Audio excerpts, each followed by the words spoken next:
Welcome back to Hot Flashes and Cool Topics podcast. We are on season 6, episode 1, and we are thrilled that our guest today is actress Courtney Thorne-Smith, and she's also a fellow podcaster. So, welcome to the show. Thank you. I'm just going to, if anyone hears snoring, for those of you who can see at home, this is my pug, Georgie. If you hear a snorkel, I haven't fallen asleep. That's what happened. And if you're listening, the cuteness, you just have to go over and check out the video because George is just adorable. Insane how cute she is. We're all animal lovers, so we can relate. But the dogs are proof of God's love. I really know, do. right? Yeah. Oh, they're so sweet. Someone once said, I heard them say, a dog is a big part of your world, but you are their world. You're And their it's whole world. True. You're Yeah. their whole world. Mm-hmm. Yeah, And I was meditating the other day and I had Georgie and I have another little dog, Joey, on my lap. And I thought, wow, it's like my stuffed animals come to life. It's like your little girl dream of your stuffed animals coming to life, especially Georgie, who's just round and soft and will fall asleep anywhere. I'm like, oh my God, that's what I got in these babies. Just unconditional love. It really is. So great. Well, we are excited to have you on the show. And like I said, you are now a new fellow podcaster. Mhm. So you launched Still the Place in July, right? And so how did this come about and how is it going? It's so funny. A friend of mine called me one morning and said, I had a dream that you had a rewatch podcast. I went, huh? And I called Daphne Zuniga and Laura Leighton, who've been working on a reboot. And I said, have you guys ever thought of a podcast? And they said, hold on. And Daphne had a connection to iHeart. And it happened so fast. You know, when things are supposed to happen and they just, all the doors open. And my spiritual truth right now is I just go through the open door. Like, God, just show me the open door. And it was so easy. So I thought, all right, we're supposed to be doing it. And it has been so much fun. I'm really surprised by it. I've really enjoyed it because that time when Melrose Place was on, I was a young mother with a little boy, and my husband was an auditor and he was gone 2 weeks out of every month. So Wednesday night was, all right, get that kid ready for bed, turn on the TV, bottle, feed him. And he didn't know. I'm like, hey, guess who I'm talking to tomorrow? But you watched it, but you didn't know you watched it. But that was my thing. It was like, okay, I'm here. I'm by myself. I'm in a city. I don't know anybody else. And I'm feeding this baby and I'm watching my shows, my guilty pleasures. So yeah, I do. It's so fun to hear it. It's just so fun to hear the rewatchables and think about what you all talk about in the scenes, and then thinking about, oh yeah, I remember that. I remember when that happened. So it's really been a lot of fun for your former watchers and current listeners. Oh, thank you. You know, it's the show, and I did a lot of things after Melrose Place, but it's the thing that people talk to me about the most to this day because it was a time in their lives. That's why Laura came up with the name Still the Place. And I just loved it because what people talk about is, I had an apartment building like that. We watched it in a group. One of my son's friends, his dad is a really successful back surgeon. He said, in college, I wrote an article for the paper about Melrose Place. I was like, oh my God, like, it's so sweet to have something, because it was my time too. I mean, I was 24 when I started it. So that was my time too. And those were the people that I did the show with were my friends. Like, we really did get along. We really went through, we dated each other and we talked to each other. Oh, we're going to get there. We're going to get Oh, we're so getting there. We are so getting there. You started at 24, and shows nowadays, when it's a hit, every aspect of your life is on social media. But you kind of had the best of both worlds where you had the popularity, but you had a little privacy because social media didn't exist. What was that like to be able to say, okay, this is my professional, this is my personal, because they don't have that luxury now. So true. Andrew Shue and I, which is what you guys want to talk about, still as adorable as he ever was. He and I dated in the first season when the show started taking off, and we could put on baseball caps and go anywhere. It was so different. I remember one time we were at an award show. We were at an award show, and we were actually offended that they were trying to take a picture of us together. Like, that's how much we still expected privacy. Now there's no line. I mean, I'm such a dinosaur, I still don't have social media because because I came of age in a time when you wanted to protect yourself. And I think, why would I show you a picture of my kid? Like, it doesn't make sense to me. I'm just of that generation where we still had an expectation of privacy, which I think you're right, is gone now for a lot of people. It would be, I'm so happy that I was famous then and not now, because I think it would be very different today. Right. You know what? I was listening to your episodes as well and talking about the number of episodes that you made. And then I think you all were discussing on a recent episode how now with streaming that they can hold you to something for like months and months. But now, or that's now. Then when you were making the show, you could make the show and you could do something else. Like, do they have to hold you now as actors if Well, it you're was, filming something? we were all artists, right? So the people who ran the studios were also artists, and there was this mutual respect. So you would say, I want to do this movie, and they go, yeah, you can do that. We won't start until this. And now a friend of mine's son is an actor. He did 8 episodes of a popular show, and they kept him on hold for 18 months, meaning every time he'd go to them and say, can I do this other project? He'd be like, no, we're going to start any day. We're going to Oh start any my day. gosh. In my day, couldn't sound older, but whatever. In my day, when we'd take our horse and buggies to work, there was this sense of we're all working together. And if you did a series, you shot from um, July or August until April or May. And now we don't have those schedules. There's no, so you knew when you could work, and there was mutual respect. Now that doesn't exist. So So it's a you could very be on different the show world. and do 8 episodes every 2 years, and it looks like a lot of money per episode, but we did, like, we were talking about this, we did 33 episodes a year, which was insane. It was insane, but you really do make money. Like, you make enough money that if you're careful, that can last you a lifetime. Right. And yeah, I feel for the actors that are really, especially the ones coming out starting today, because people assume, oh, they're actors, they're going to make all this money. And then you're hearing about how they have to wait till the series continues, if it continues. I really feel for them because, Yeah. yeah, yeah. It used to be we'd finish in April or May, and then they'd have the upfronts, which is when you presented it to the what are the people who run all the studios around the little stations around the world? Oh my good. Anyway, Affiliates? so you show it to the people Yeah. who own the stations around the country. Affiliates. I'll say it Hmm. that way. Affiliates, thank you. And so you knew by then if you were picked up or not, because if you were at upfronts, you were picked up. If you weren't, you weren't picked up, and you got to go get another job. Yeah. So different now. It's so much harder. And for the crew members, it's harder for everybody to make a living Right. now. Right. Were you one of the first people that were cast for Melrose Place? And like, did they have an idea of who they wanted for each character, or did they audition everybody, like a lot of people for each character? You know, I have no idea, because you don't really know when you're auditioning, right? Like, you're auditioning for a whole bunch of stuff. I had auditioned for something else for spelling. I didn't get it. And he said, listen, kid, I'm going to work with you. So old Hollywood. Like, he'd be in his office, he'd smoke cigars. It was so old Hollywood. And he'd hug you when you walked in. Like, you couldn't hug people when they walked in now if you were the producer. And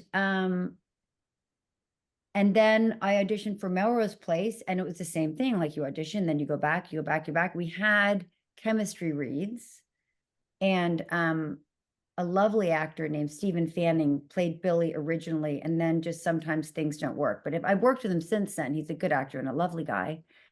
And they just sort of mixed and matched us. And then Grant had already been cast because he was the crossover from 90210.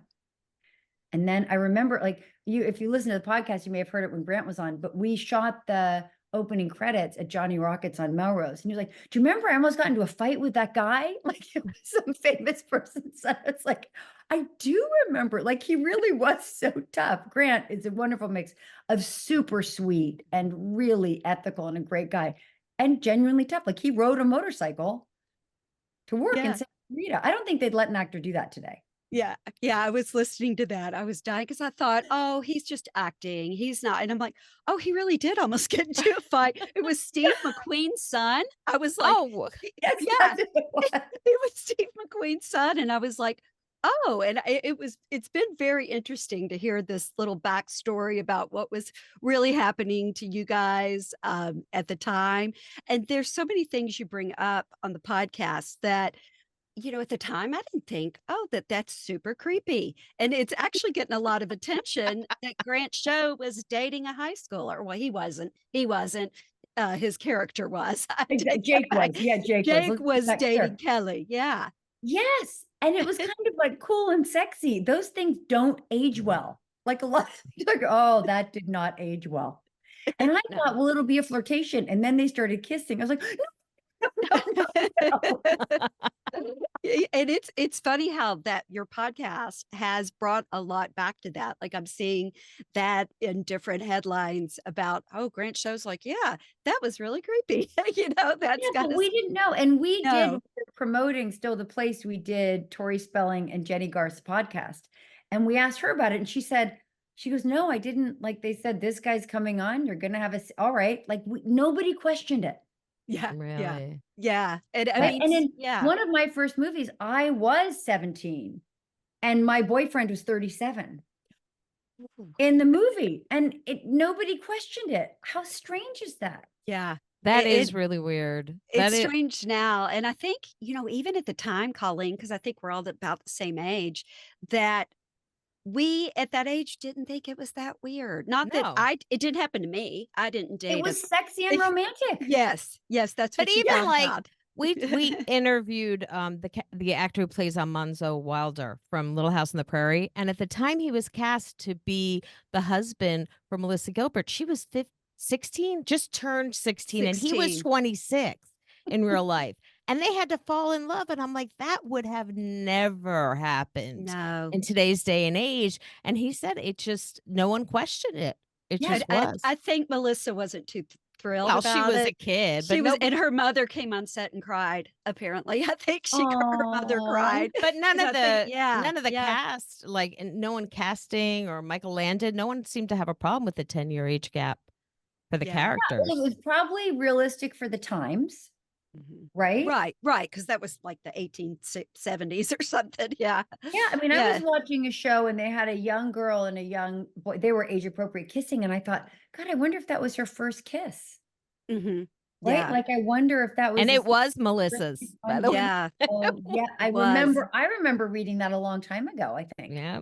Yeah. Yeah, I think Yeah. she's talked about that. Yeah. It's so, Bridget's bringing up all these great memories from listening to the podcast, but what is it like for you to actually do these podcasts where you're kind of talking about all these things that happened in each episode? Is it bringing back some great memories? Are you going, I've totally forgot about that? You know what's been the sweetest thing that surprised me? Um, it's like there's enough time has passed. The first episode, I was really self-critical, and then it just sort of lifted. And Jenny and Tori had said to us, "You're going to become fans of the show." And I thought, really? And it does. I'm out of my own way now. And one of the things that's really surprised me is I'm looking at myself at 24, and what I mostly am connecting to is how hard I was on myself then. I remember like wardrobe choices and being self-conscious about shorts and being self-conscious in a bathing suit. And one of the reasons I was so excited to do your podcast is, there's this narrative about, middle age and beyond and how hard it is. But I look at it and I think, I love myself so much more now, right? I said to my therapist, I said, objectively, I was more attractive then. And she goes, objective by whose standards? And I was like, right, Exactly. another reminder, right? Like I would never talk to myself or talk about my body the way I did then. I would never hurt my body or starve myself today. And I look back at that time and I thought, oh, we glorify being in our 20s. But for me, that was a really hard time. I was so hard on myself. The world seemed hard. Now I move through my days like with so much gratitude and light. I am immeasurably happier at this time in my life than I was then. Right. Immeasurably. There's no comparison. It's Mhm. like the best kept secret. It midlife and really is. beyond. It really is. Yeah. Yes, and that's why I love your podcast. On one of the ones I listened to, they were talking about you're not alone, like this idea of, and that's one of the things in my life today. I'm surrounded by extraordinary women, and we laugh and we talk and we share, and there's not competition like the stuff that happens in your 20s. It's gone. We are just each other's biggest cheerleaders. Look at us here now. Like there Yeah. was no Yeah. getting to know you. We got on, we just started chatting, Chatting. right? Yeah. We Yeah. just start, oh, I'm so happy to see these women. Hi, how are you? Right. Yeah. It's It such it, a it is. magical time. We were so hard on ourselves, and it almost, I always read or heard that women for some reason thought that there was a finite amount of space for other women, but there's not. There's an infinite amount of space for other women in your world, and lifting each other up is so much more rewarding than Yes. trying to cut someone down. And you talk about how hard so many people are on themselves, on their younger selves. And I look back and I'm like, I say the same thing you did. Gosh, I look pretty good there. Why was I so mad at myself? Yes. Yes, Yes. This yeah. thing came to my meditation time. I'm a big meditator, obviously. It comes up a lot, but it was that the idea of competition and scarcity, which we lived in when we were young, right? That we're fighting over little scraps. That was the lie. Like infinite love is the truth. And when you move through life expecting, you just go, oh, I'm just going to connect to people. All of a sudden, there's infinite possibility of connection. If I came into this feeling competitive with you guys, even physically, right, I'd be pulling away. I don't have that. I expected to have a wonderful time. It's even more fun than I thought it would be. But Thank you. yeah, of course. But when I was younger, it felt like we were fighting over a limited amount of what, Mhm. right? Yeah. And we're presented as that, as if we're in competition, but that's a lie. And if you can stop believing that lie, then you go, oh, I was living behind this veil of this lie. And if I just open the curtain, hi, there everybody is. It's so true. And I think, I have 2 daughters, and I always look at them saying, "Stop being so hard on yourselves. It's gonna be okay." And I think a lot of it is like we would say things when we were young, like, "Oh, I'm never gonna live through this. I can't live." And when you realize that, yes, bad things happen and you live through them, it doesn't seem so extreme anymore. It's like, "Yeah, this is fine. I'll get through it." But when you're younger, you don't see that. When you're younger, you don't see it. And I remember thinking um, that I would love myself when I was perfect. I'll love myself when I'm perfect. That's when I saw a woman speak one day, and she was talking about self-love and that she loved herself. And I consciously thought, well, you must think you're all that. You must think you're perfect. But as she continued speaking, I could see that that wasn't what she was about at all. Love was just pouring out of her, right? She wasn't, it was just love. And it was really messing with my paradigm of you have to be perfect to love yourself, because that wasn't what she was presenting. And it really messed with my head. And it stuck with me for a long time. And then one day I was sitting with my friends, and I have a group of women. We've been friends for 30 years. We have a girls' night almost every Tuesday night and have for 25 years. It's amazing. And I was thinking about them, and I thought, do I love them because they're perfect? And I thought, no, like they're not. In fact, perfect people are boring. I thought they're funny and smart and honest. And what I love most about them is they're authentic, right? Right. I've known them for 30 years. And what I see is that they have worked to become more and more and more authentic over time. And I thought, am I funny, authentic, sometimes messy, sometimes challenged? I'm all of those things. So what if I just choose to love myself like I love my friends, Right. like That's right another now, gift. Yeah. Another right? gift with And this it age. changed Yeah. everything for me. Right. Yeah, I find that's another gift, just of getting older, of just letting things, well, it's not even to let things go. It's just like this thing shifts, and things are just okay after that. Like things that used to bother me, they just don't bother me. They're not important. And I've found that with other women that I meet. So it is a great time of life. Yeah, they're not important. Like that idea of competition Hmm. seems to fade. And maybe it's hormonal, maybe it's biological, like when you're young, you're competing because you have to make babies. I don't know. But as I've gotten older, and maybe it's part of menopause, right? Maybe that intensity just fades away, and you go, it's kind of that sense of what were we fighting about? Right. You Mhm. know? what was it? I don't even, I find it hard to connect to that anymore. We've talked to experts, and your changing hormones do affect some of the ways that your mental health and the way you view things. So it could be Hmm. definitely a factor in that. But let's kind of dive into menopause. How was your journey with it? Well, I think I'm in perimenopause. I don't Okay. know. I think it's all in the beginning, the way I knew I was even in perimenopause was my migraines got really, really bad. And this is like I had male doctors at the time, nothing against male doctors. Some are lovely, but I had male doctors and I said I had hormonally connected migraines. So I used to get migraines when I got my period and when I ovulated. And I started to get them all the time. And I said, I think it must be perimenopause. So, and they said, no, no, no, no, no. And I did an MRI and they checked my hearing and they checked my eyes and they tested my hormones and they said, no, you're fine. And I said, but it doesn't make any sense because I'm having migraines all the time. No, no, no, no, no. And it was such a scary year because I was so sick and I was being put through tests. And then finally I said, I'd like to see a woman doctor. And I walked in and I sat down in her office and she said, what's going on? I said, I have hormonally driven migraines and I have them all the time. And I think at the time I was 46 or 7. And I said, I'm having migraines all the time. I think it's perimenopause. She goes, yeah, that rings true. Wow. Treat you.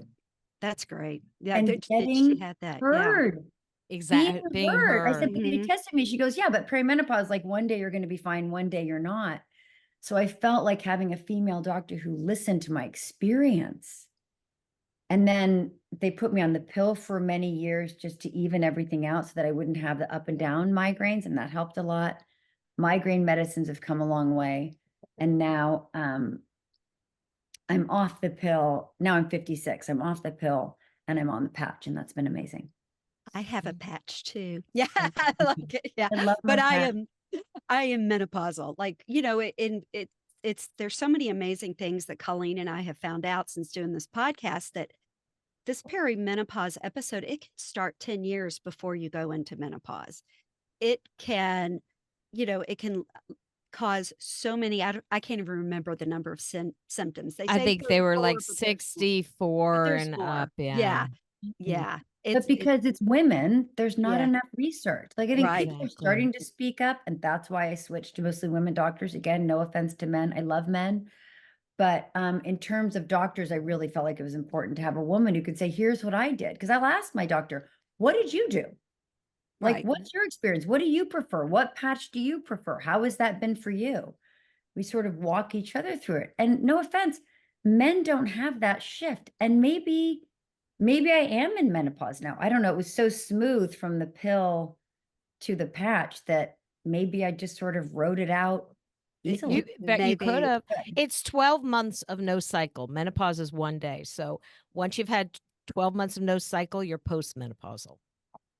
That's how that works. Right. Well, I was on the pill continuously because So of you my. don't know. Yeah, you You wouldn't have would even know. known. But when I went off the pill, I did have a couple periods and I had to go buy tampons. And I was sure the checkout person was going to say, oh, sweetie, are you sure? Are you sure? I was calling my girlfriend. I was like, I "Do they think still you make put this. tampons?" Yes. Do they what's the stuff now? Like, are you sure you You know, got the right thing in what your are the cart? kids doing now? Yes. I know. Sure. I mean, having, Colleen and I have daughters and hearing from them all this stuff, I'm I like, don't miss what's it. a cup? What's a cup? Like those Right? cups. I'm like, what are you talking about, Maggie? No, Sorry, Maggie. thank you. Remember Yeah. feeling like so sad and discombobulated and you're yelling at your boyfriend and you're mad at your friends and everything's awful in your life and then you get your period and you're like, oh, Oh. That's what it was. Yeah. Yeah. I It's And don't miss that no at matter yeah. all. how no matter how long you had it, you still did that anyway. Like you were like, "Oh, yeah, it is the 12th. I forgot," you know? It's Yeah. like no matter how many years you have your period, you still would forget that all of the, mood swings and then you go through menopause and you have the same thing. You go through mood swings and hot flashes and Oh yeah. I mean, and some people go through it great. They don't have the symptoms. I had a lot of them. I would have 10 hot flashes an hour. It was Really? An hour? an hour. I would move. I would do this and get a thing of water and I would break out in a sweat. Were you And guys friends then? I think I don't know if I think we met during that time. Yes, I I think can't believe she remained my friend. Oh, We met there. We moved to the same neighborhood. yeah, So about that's how 8 we met. years ago, right, about Yeah, yeah, 8 so yeah. sweet. So it's and here she's still there she is. So, and you know. I used to tease her because she went through menopause at a very young age. She was like 47 when she went to 47, Right. 48, and I was 55, still regular as could be, and I'm like, "I'm gonna be the oldest living woman with my period, like, when is this going to I would tell stop?" her, "You're gonna get pregnant. You're gonna get pregnant." She said, "My So daughter's raising that kid." if I get pregnant, my daughter. But she actually brought me over an award, like, when I was 12 months in with no cycle, that it Oh, Yeah, was we my got that award. from Karen Duffy. Karen Duffy said she would give all her friends an old trophy and slap on, "Congratulations, you're finished, period." And so I said, "Okay," I found an old trophy and brought it to her house. I was very Yes, excited. yeah, and then she gave it back to me. I was Well, like, what "How am I could gonna I've done do with it? what am I gonna do with it?" You know? Anyway, Anyway. but I anyway. love what you're saying. I love this point of view, which is it's told you, oh no, menopause. But the Mm. other truth is it's freedom. Like Oh, I had yes. actually forgotten until we were talking about it right now, how horrible that I had very irregular periods. So I never knew. It was kind of every 6 weeks-ish. So I hadn't even thought until we were just talking about, wow, I don't have to go through that anymore. That was Nope. awful. Yes, Nope. You yes, it don't have to was. worry about vacations, you don't have to worry about having heavy periods and being uncomfortable. I mean, there's a lot of freedom that comes with that. Right. There is. Yes. Mhm. So Yeah, it's not so all who bad. told the story that it was bad news? Because it doesn't feel like bad I news to think a me. I man feel did. great. I I think think a they man just did. I think they Yeah. attach age to it. Like, they just attach age so much to, "Oh, you're past your prime, you're postmenopausal," when you're like, I don't wanna have children right now. I did like, why does that matter? Yes, there are other things, obviously, our body changes but our body's always changing. You know, Right. you're postpartum, you're postmenopausal, you're getting your periods. So, I think it just got a bad rap for Yeah. a And lot I'll of say this, like I obviously in my 20s, I may have been anyway, it doesn't matter, younger, more nubile, but man, I was a pain in the ass. I really was, like very dramatic ups and downs. I'll tell you what for, like I am even Mhm. Steven now. Yeah. No, it Right? is It's just it's a rare that I lot. have a bad day now. Yeah. oh, It is that's nice. amazing. That's That's really nice. nice. That's nice. Yeah, it is amazing because, yeah, I would be so moody, and Yes. it is just, like, kinda getting this even thing, and I went through, with emptiness, which I know you will go through A in couple a few years. years, yeah, and that was tough. That was another part that was really, really hard, and then I said COVID cured it because they came back, and but, like, yeah, they came back for, 6 months or something, and I went, "Okay, that cured it," and my son just headed back to his home today. We had a vacation, and I'm like, "Okay, this is the first time I didn't cry when my Aw. children left." So I didn't Oh, cry. I'm so proud of myself, that and he edits these, so I'm gonna be like, "I still miss you," but I didn't cry. So those are different little things that you go through, parents aging, Oh, yes. just things like that that can Every really. Yeah, women our age really can relate to a lot of things that we have in common. It's n yes. right. like you said, the competition's out of the way. You're not trying to secure that job. You're not trying to, "Oh, this one is doing this and that." You don't really care, like, wish you well, good luck. I hope it goes well, but there's no competition anymore. We just wanna lift everybody's voices because everyone has a unique voice and a unique experience, and I think that's a big difference as we get older. Has it been in saying that, how has it been being together on the podcast? You guys worked together in your 20s and 30s. What's it like now working together? It's so sweet. And we did all of this stuff started happening at the 25th anniversary of Melrose Place, which was like 8 years ago now, which is crazy. They got some of us together in New York to do a reunion. And that's when all this stuff sort of sparked. And it was so much fun because at the time we were doing it, not only were we all in our 20s and with everything that entails, we were working 16 hours a day, photo shoots on weekends, all of this. It was very intense. So it's nice to come back together all so relaxed and really get to look back at this time and without any of that noise. without any of that noise. Like we're all happy. Most of us are married or were married. A lot of us have kids. Daphne doesn't have kids, but she just got married, which is adorable. She's a newlywed, which is adorable. Laura and Doug was cute. And the other day, Laura called Doug because he was in a scene and she got to call her husband, who obviously she met on the show, and it was so sweet. They have kids together. They have stepkids together. It's so sweet. It's really fun. It's so long ago that it's almost like you're talking about another life. And somebody said, it's interesting. One of our guests said, it's bittersweet because life was all possibility then. And this is a great thing to, after you mentioned empty nest. And I thought, and I had to interrupt and say, you know what? I feel like now my life is so full of possibility. I don't have that sense. Now, I think that God gives us this time in between having little kids and the kids leaving when they get really independent. My kid is 16. He's learning to drive. Like he's really independent. So I remember when he was 10 or 11 and he started closing his playroom door, right? And we went from mommy, play Legos with me to closing the door. And I thought, wow, I have to get busy because I don't want to be sitting outside the door and have him say to his friends, we have to let my mom play with us. She has nothing else to do. Like I really thought, right? So Aw. I went back to school online. I didn't go to college. I started working right out of high school and I started writing again, which is something I've always loved. And I did a lot before my son was born and then he was born and I started writing again. And I'm very busy with my friends and I have a lot of hobbies. Anybody who's figuring out what am I going to do after empty nest, go on Coursera. I was trying to figure out, I was writing something. I was trying to figure out the difference between a colon and a semicolon.